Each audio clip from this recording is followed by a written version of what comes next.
કેવું હિંમતભાઈ ખેની અમે સવારના 8 વાગે રાબેતા મુજબ જાગ્યા અને જરા નીચે ગયા ત્યારે મારા મધર શારદાબેન ખેની એમને જાણ થઈ કે આ ઘરમાં કંઈક નાના છોકરાઓએ શું કહેવાય કે કંઈ વેરવિખેર કરેલી રાતના સૂતા પહેલાં. મેં કીધું ના એવું તો કંઈ બન્યું નથી, રજાનો સમય હતો શનિવાર એટલે. પછી તરત ઉપર રૂમમાં ગયો તો રૂમમાં મને કંઈક અલગ અલાર્મ જેવું લાગ્યું એટલે હું ત્યાં ગયો ને તો મને બી થોડુંક શોક થઈ ગયું કે આ કોઈ વેરવિખેર આવી કેવી, કેમ કે સવારના થોડુંક અંધારા જેવું હતું, પડદા બંધ હતા એના માટે. પણ ઇન્સ્ટન્ટલી અમને એવું લાગ્યું કે ઘરમાં ચોરીનો બનાવ બની ગયો છે એટલે અમે તુરંત 100 નંબર પર જાણ કરી વરાછા પોલીસ સ્ટેશનને અને એ લોકોની ટીમ તુરંત જ આવી ગઈ. મીનવાઇલ અમે જરા ઘરમાં અમારા પરિવારના સભ્યો છે એક બે એમને બી જાણ કરી કે આવું બનાવ બન્યો છે. તરત જ પોલીસ આવી ગઈ અને સાથે ટોટલ સ્ટાફ ગોજિયા સાહેબ, પરમાર સાહેબ.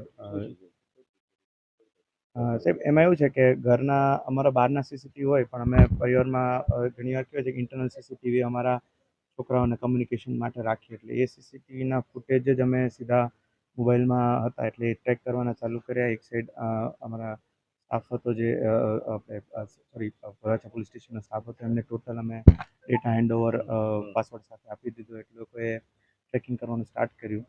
અને મમ્મીએ ત્યાં સુધીમાં કીધું કે આપણા કૃષ્ણ ભગવાનનો કોઈ ફોટો બી ફાડ્યો છે એટલે એમને થોડુંક વધારે એ થયું કે આ કંઈ બીજો ઈરાદાથી તો કોઈ આવ્યા નથી ને કેવી રીતના ગયા.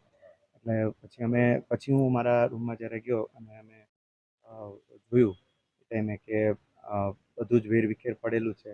તો એક ફોન હોય છે મારી પાસે જે કબાટમાં જ રાખું છું. એકચ્યુઅલી 2024ના જુલાઈમાં અમે દ્વારકા જતા હતા અને ત્યારે એક અમારી સાથે એવો બનાવ બની ગયો હતો કે અમે પૂરમાં તણાઈ ગયા હતા. અમારી ગાડી ખૂબ ડીપ હતી.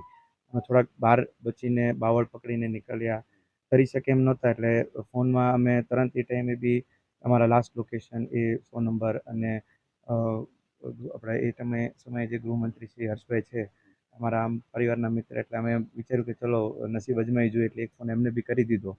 અને ભાઈઓને બધાએ એટલે તરત જ એમને એટલું સજાગ થઈ ગયું કે એનડીઆરએફની ટીમ અમને આવીને બચાવી. 2 કલાક લાગ્યા હતા પણ અમે જીવના જોખમે જે નીકળ્યા ને તો અમે એક નવું જીવન દાન પામેલું. એટલે એ ફોન વિચારેલું કે આ જીવનમાં ફોન વેચવો નથી કોઈ દિવસની એટલે કબાટમાં ઓલવેઝ સામે હોય, 6-7 દિવસ એકવાર ચાર્જ કરીને પાછો રાખીએ.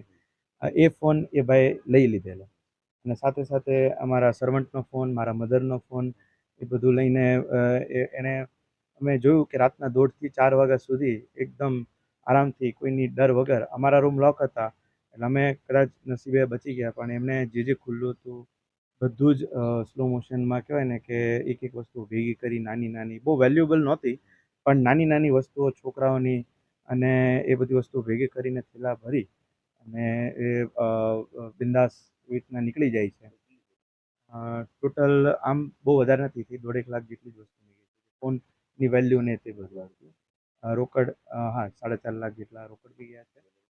જ્વેલરી 10 લાખ રૂપિયાની ટોટલ 14.5 લાખ આસપાસનો માલ પણ નાનું નાનું કરીને ભેગું કરેલું. ઇવન છોકરાઓના સેવિંગના 100 રૂપિયા, 500 રૂપિયા બધું જ. પીગી બેંક બી લઈ ગયા છે લોકો, એ એક વ્યક્તિ સોરી. એટલે એ બધી જાણ થઈ. હવે નસીબે એવું થયું કે સવારના અમારા એવું લાગતું હતું કે અમારું ઘરે જ એક પોલીસ ડિપાર્ટમેન્ટ બની ગયો છે. Total IT cell, total department. અમુક સ્ટાફ એવા બી હતા કે 26મી જાન્યુઆરીએ રજા મંજૂર કરેલી, પારિવારિક પ્રસંગો હતા. એમને સાહેબે કીધું એટલે પરમાર સાહેબ અને ગોજર સાહેબ એમને કીધું એટલે એ લોકોએ પોતાની રજા સાઈડ પર મૂકી અને ડ્યુટી પર લાઈવ હતું અને એ લોકો કહેવાય ને કે એક ફિલ્મી સ્ટાઇલથી એક અમારો ફોન ટ્રેકિંગ એ બધું જ એ લાઈવ એ જ કરતા હતા.